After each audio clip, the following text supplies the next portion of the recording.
In this video, we'll be taking a look at the 2015 incomplete records question, which was an incomplete A question, and it is for an A Murphy. So basically, an incomplete records question is it's a sole trader final account, but just imagine a sole trader that's far too busy to do their own books, or a sole trader that doesn't have a clue how to do their own books. Okay, so you just have to complete a sole trader final account based on this information that you've been given in front of you. So it's very different from a question one sole trader question where you have a trial balance with all the balances laid out at the end of the year. So let's take a read through the question. So it says, on the 1st of the 1st, 2014, A Murphy purchased a business for €220,000 consisting of the following tangible assets and liabilities. Premises, €180,000. Stock, €17,000. Debtors, €18,000. 3 months premises insurance prepaid, €1,200. Trade creditors, €22,500. Wages due, €1,800 and cash, €400.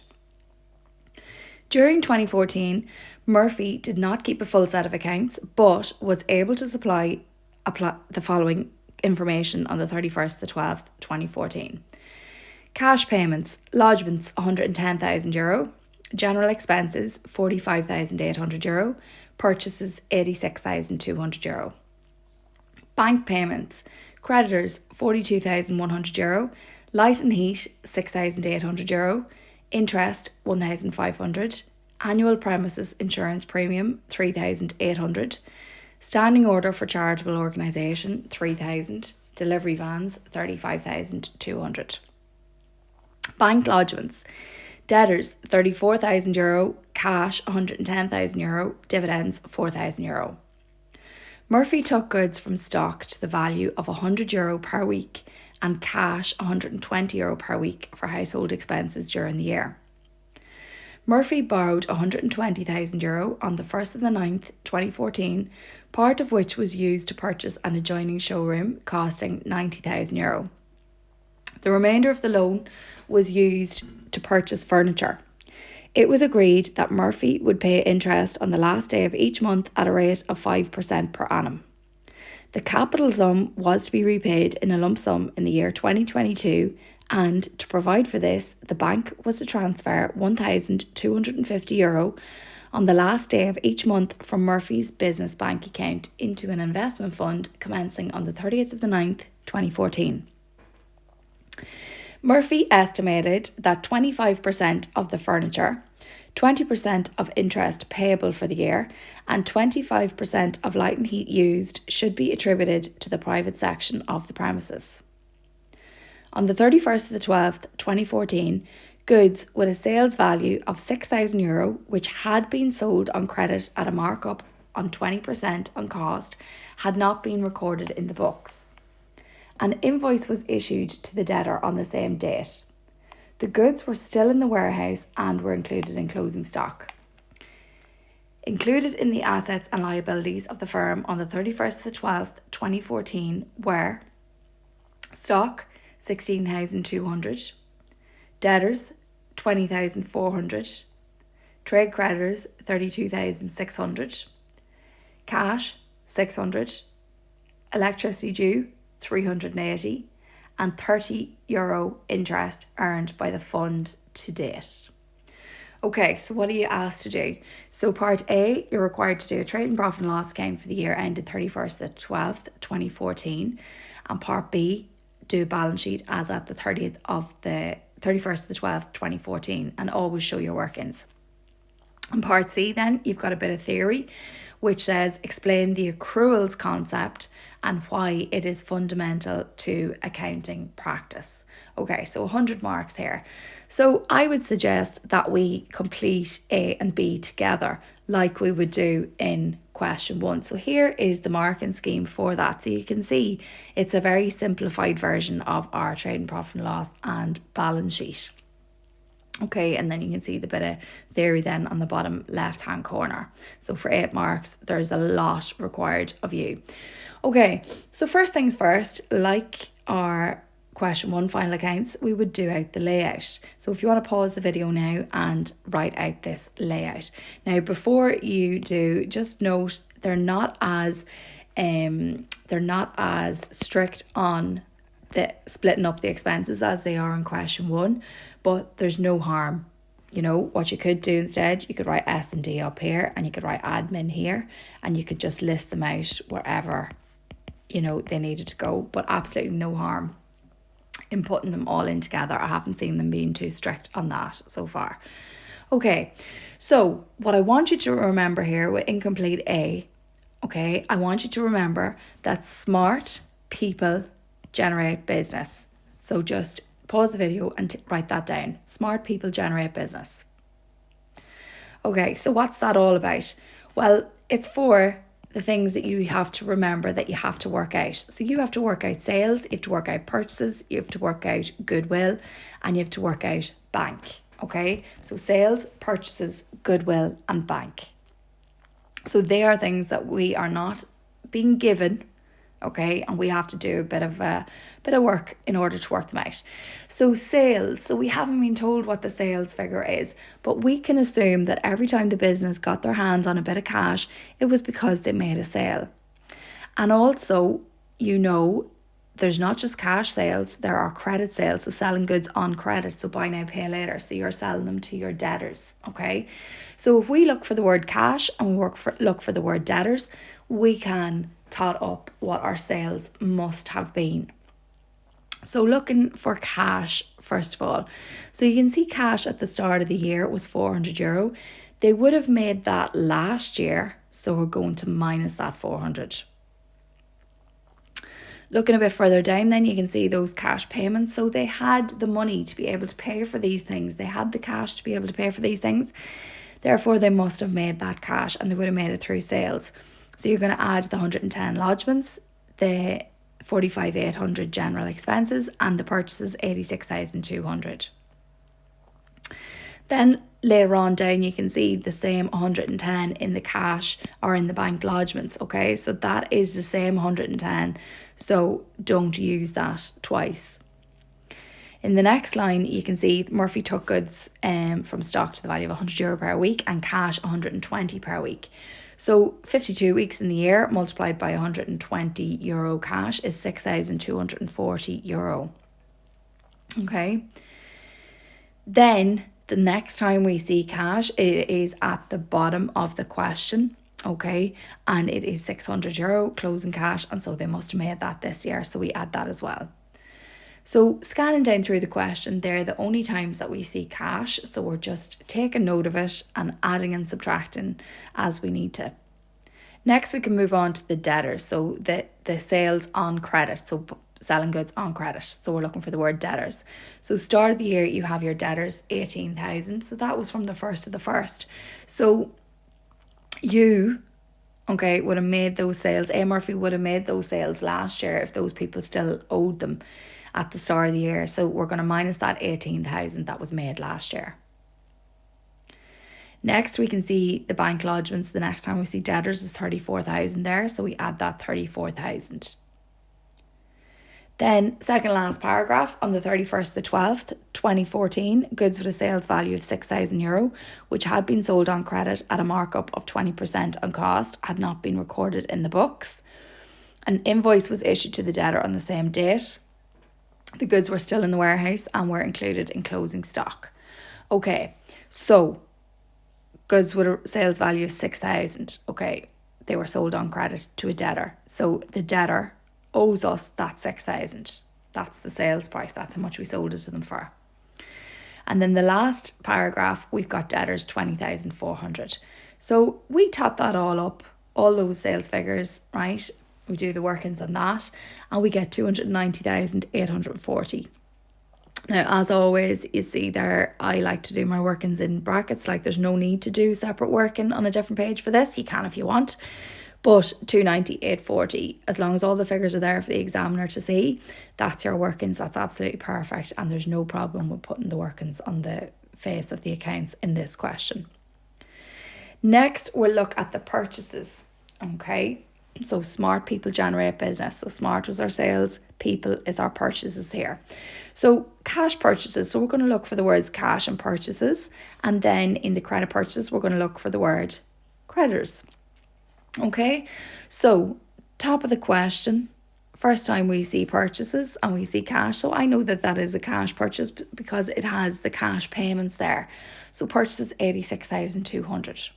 Okay, then our credit purchases. Okay, so our credit purchases, we have our trade creditors at the start of the year. So we bought goods off them, or A. Murphy bought goods off them last year. Okay, so bought goods off them last year.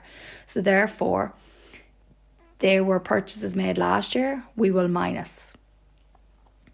Then we have creditors, 42,100 in the bank payments. Okay, so we paid those creditors 42,100. Then at the end of the year, we have 32,600.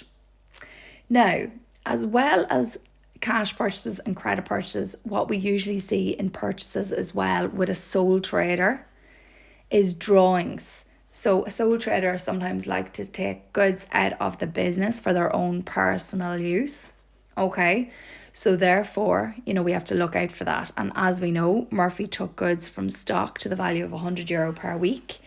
So that means €100 multiplied by 52 weeks of the year, 5,200.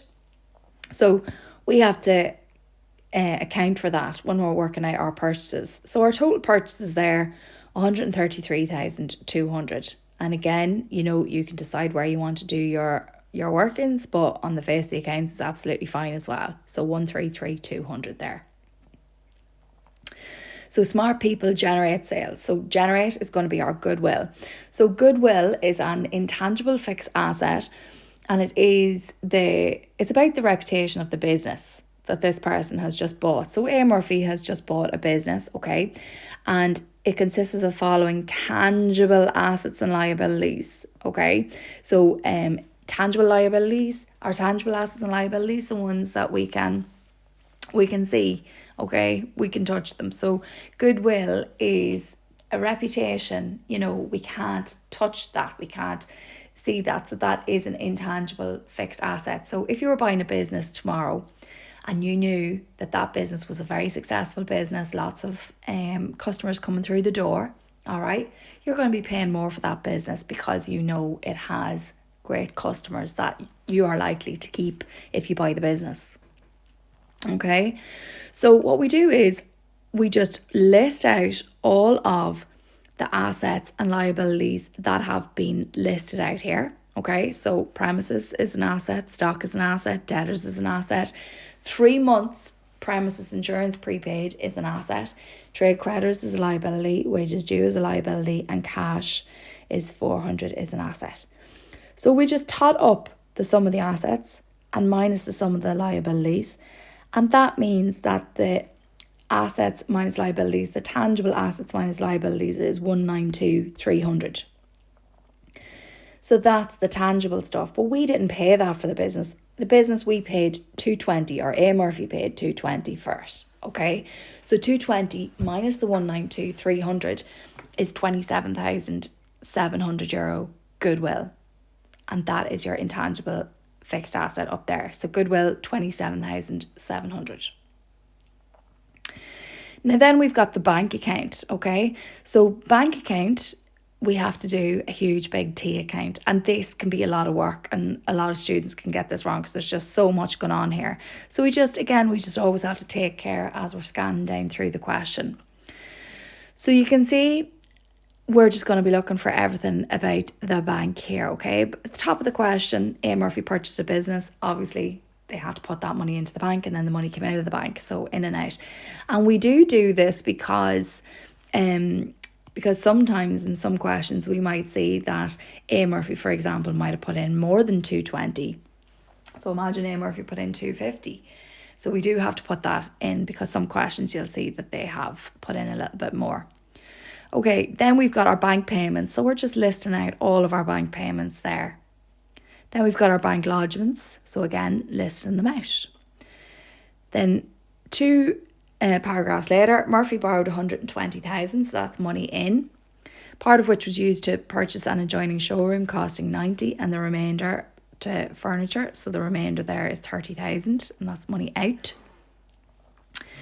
Then it says, they got the loan. The capital sum was to be repaid in a lump sum in the year 2022, and to provide for this, the bank was to transfer 1250 on the last day of each month from Murphy's business bank account into an investment fund commencing on the 30th of the 9th. So we've got the 9th, the 10th, the 11th, the 12th. So that is 4 months. So 4 multiplied by 1250 is our €500 here. And then that's it, okay? That's everything that came into the bank and out of the bank. So what you have to do, you have to get your calculator, and you have to double check your figures first of all, get your calculator, punch all of them in, and you have to say, right, okay, which is the bigger side? This side is the bigger side, okay? Because this here all adds up to 488, okay? And this side doesn't add up to 488, okay? So 488,000 needs to go on both sides of the bank account. So when you tot these up, this side does equal 488, but this side doesn't equal 488. So we need to figure out, so you could treat it like it was X, like to solve for X, what do I need to add in here to get 488? So if you tot this side up, the credit side up, the 220 and the 42100, 6,800, 1,500, 3,800, 3,000, 35,200, 90, and 5,000, you should get 407,400 when you tot that all up. Now, so what's the difference between that and the 488,000? We should get, so I've totted that up wrong, which is which is great.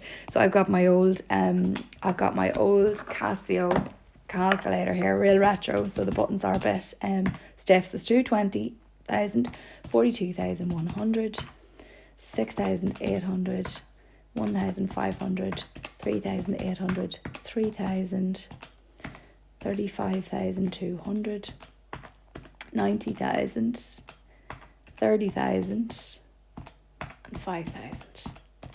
That's giving me, that's more like it, 437,400. So 437,400. I think I left out the 35 too, which is great for you to see, because you need to know that we do need to check things twice, especially in an exam situation. So like your calculator being a bit stiff, or you just not seeing a figure. So I think I just missed that 35,200 there. So just shows you, always check things twice.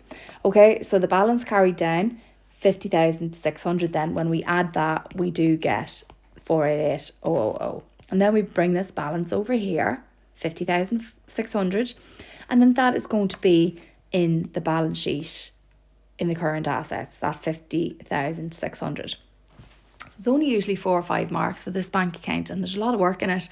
Sometimes they do tell you the bank figure at the bottom of the question, but they didn't here in this question. So there's your bank there in the current assets, 50,600. So we have just done our smart people generate business, okay?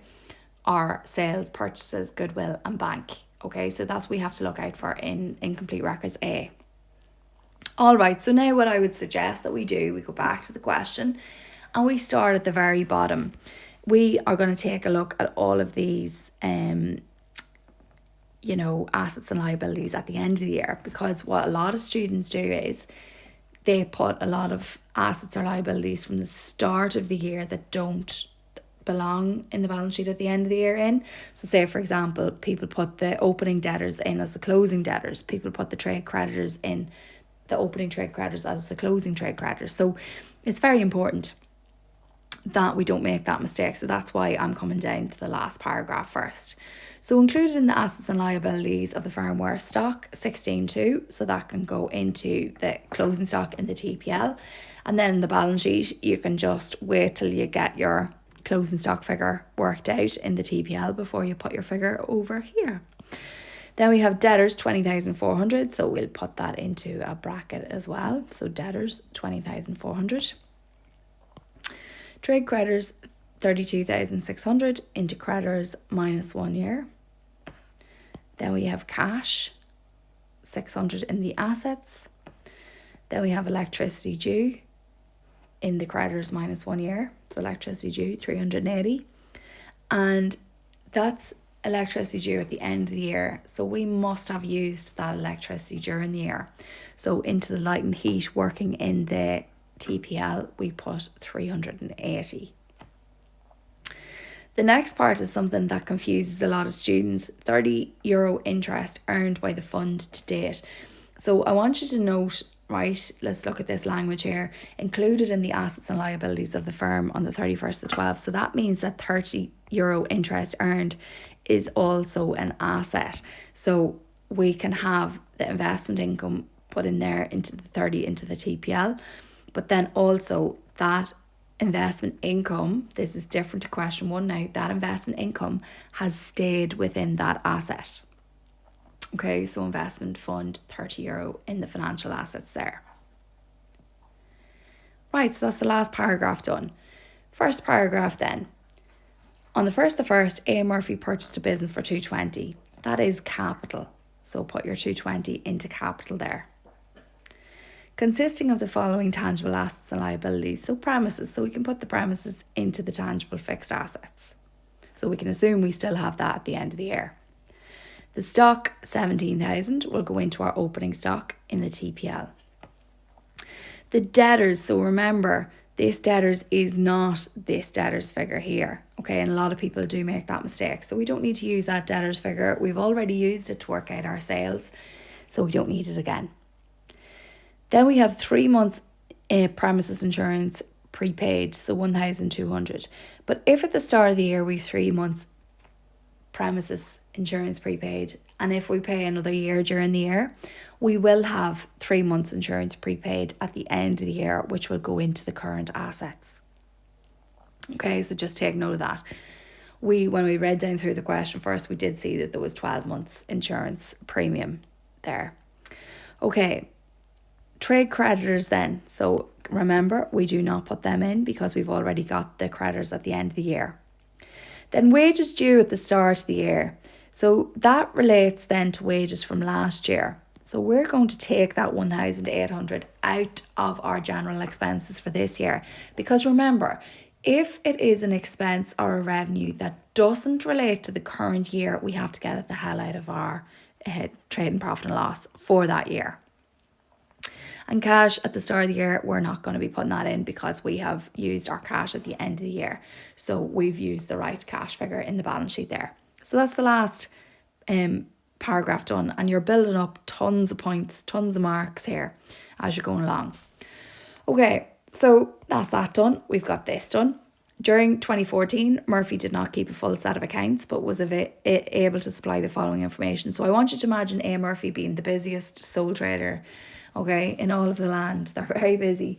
They're busy, whether it's they're fixing cars, whether it's they're a beautician, whether it's, whatever they might do as a business.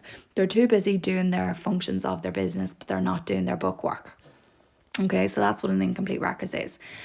So looking at the cash payments then, lodgements, general expenses, purchases. So we've already used lodgements and purchases to do our bank and our sales and our purchases and everything. All we have here to put in is our general expenses, 45,800. So we're going to add that to the general expenses. So add 45,800. Then we've got bank payments. Okay, so we've already used the creditors and that's it. Everything else we're going to be putting in. So light and heat, we'll put that in for the current year. So into the expenses plus 6,800. Interest paid. So this will be interesting. So the interest for the year, we don't know what the interest for the year will be yet, okay? We did read about a loan, okay? I don't think it was a mortgage loan, but it will be a loan, right? But we don't know how much the loan interest will be, okay? But, we know that 1,500 has been paid. That will allow us to work out if there's any loan interest due, okay, in the business at the end of the year. So we'll put that into creditors -1, loan interest due -1,500. Then we'll have the standing order for charitable the insurance premium was next, apologies. So the 3,800, okay, is the insurance for the year. But remember, we had the 1,200 insurance prepaid at the start of the year, which was for January, February and March. So we only need 9 months of this. And then 3 months of it is going to be for next year. So how do we find out that 950 is 3 months? Well, 3,800 for the year divided by 12 multiplied by 3 will be 950. Okay, so you can see that insurance premiums can change from one year to the next. So 3 months insurance prepaid at the start of the year was 1,200, whereas end of the year 950. So it has reduced, the cost of the premium has reduced there, which is nice. So expect it to change. That always happens in real life anyway. So expect it to change. So standing order for charitable organisation then, we have €3,000. That can just go into our expenses. And then we have our delivery vans, 35,200 then into our tangible fixed assets. Okay, so that is the bank payments done. So you can see where everything slots in there. Back to the question now. So we have this done. Okay, and we have the bank payments done. Bank lodgements then, debtors, cash and dividends. So we've already used the debtors and cash to work everything out. We just need to figure out what we're going to do with these dividends. Now, remember, this is bank lodgements. So A. Murphy lodged dividends of 4,000 into the business. Okay, so they lodged 4,000 into the business. So that will be capital introduced. Okay, so capital introduced because A. Murphy must have got dividends from an external company that he has or she has invested in. Okay, so therefore that is capital introduced. That is money that they have put into the business, they have pumped it in. A lot of students will take the dividends away over here, but remember, that is not right because this is not a company. They do not have shareholders. This is a sole trader final account and you need to know the difference. Sole traders do not have shareholders. They do not pay dividends. So A. Murphy obviously is a shareholder of a different company. He got dividends of €4,000 and so he's pumping that back into his own business. So that is capital introduced. All right, so we've loads done now. Okay, Murphy took goods from stock to the value of €100 per week and cash $120 per week for household expenses. Now, we've already used this to work out our purchases and our sales, but what we need to do is we need to put those two amounts into the drawings. Okay, so we had the 5200 there in the drawings and we had the 6240 in the sales already. So we're just putting it down into the finance by section, drawings 5,200 plus 6240. Next then, Murphy borrowed 120,000 on the 1st of the 9th, 2014, part of which was used to purchase an adjoining showroom costing €90,000. The remainder of the loan was used to purchase furniture. It was agreed that Murphy would pay interest on the last day of each month at a rate of 5% per annum. The capital sum was to be repaid in a lump sum in the year 2022, and to provide for this, the bank was to transfer 1,250 on the last day of each month from Murphy's business bank account into an investment fund commencing on the 30th of the 9th, 2014. Okay, so there's a hell of a lot of stuff going on here, but all we can do is take it bit by bit by bit. So it looks like a lot. Students always leave a lot of stuff out of this, but remember, just sentence by sentence, we'll see it through. Okay, so Murphy borrowed 120,000. That is a loan. So we put 120,000 into the loan in the finance buy. Part of which was used to purchase an adjoining showroom costing 90. So we're going to add 90 up into the premises working. The remainder of the loan was used to purchase furniture. So we will add that into the furniture. Okay. Okay, so then it says it was agreed that Murphy would pay interest on the last day of each month at a rate of 5% per annum. So remember, right? 1st to the 9th is the 1st of September. Then you've got October, November, December. So that is 4 months. Okay, a lot of students see the 9th and they think, oh, 12 minus 9 is 3 months. But it was at the 1st to the 9th. So you have to make sure that you've included that 9th month. Okay, so 4 months. So your working will be 120 multiplied by 5% multiplied by 4 over 12, which is €2,000. And remember what happened earlier on. You had loan interest paid of 1,500. So that will mean that you'll have 500 loan interest then still to pay. So loan interest due €500.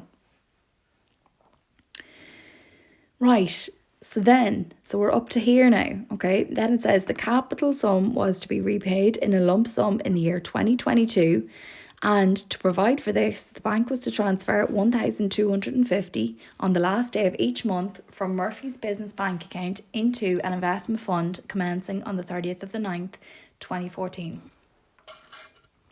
So the bank was to transfer 1,250 into an investment fund. We did this when we were doing our bank T account, right? And we worked out that it was the 4 months again, okay? The last day of each month multiplied by 1,250, which is €5,000. So we're going to put €5,000 into the investment fund there. So add €5,000 there. And that's that paragraph done. You just have to break it down bit by bit by bit by bit. Okay, second last paragraph then.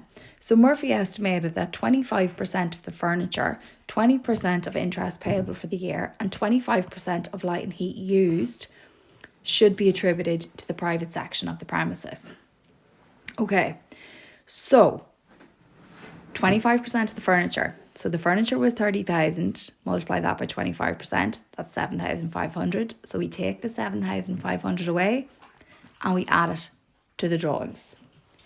Then we have 20% of interest payable for the year. So interest payable is €2,000. So 20% of that is €400.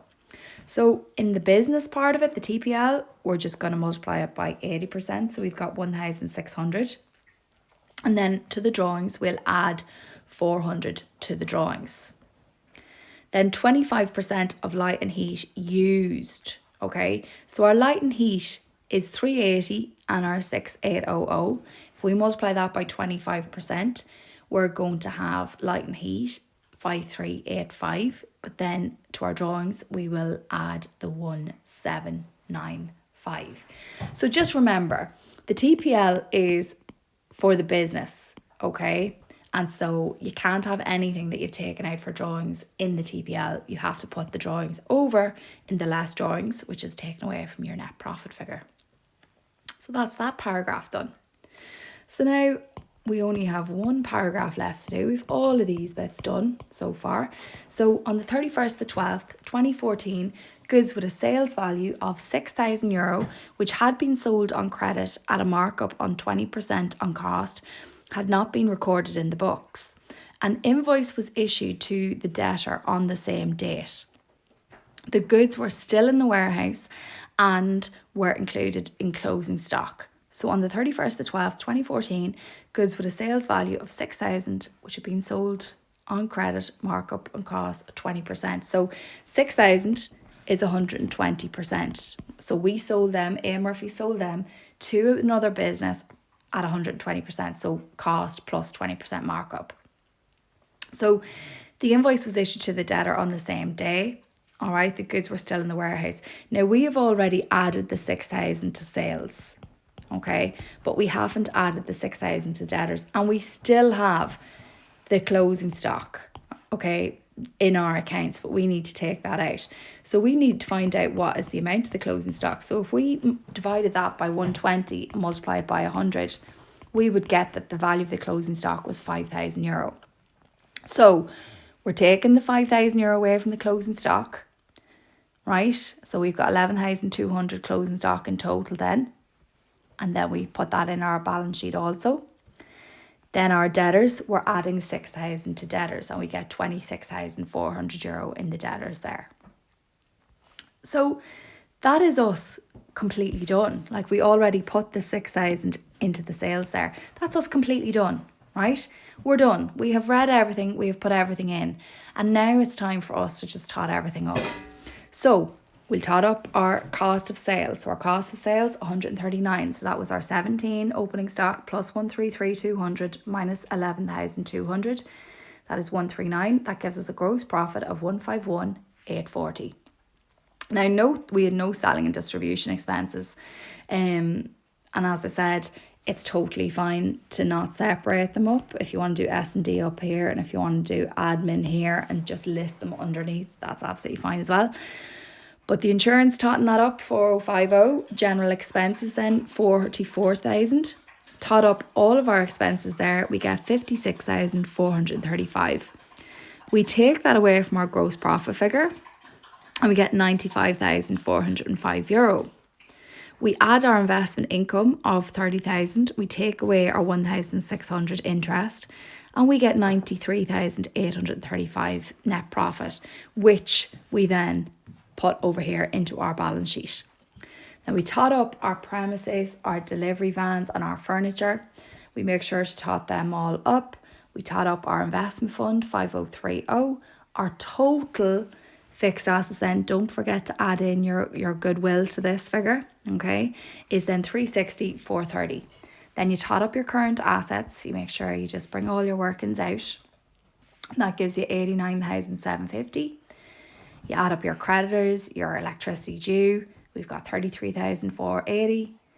That gives us a working capital figure. When we take our current liabilities away from our current assets, that gives us a working capital figure of 56,270, which is a positive figure. So we add that to our 360,430. We get 416,700. Then we have our loan, 120,000. We have our capital, 224. We had no revaluation reserve. We tot up our drawings, 21,135. Then we just add all these together minus our drawings. We get 296,700.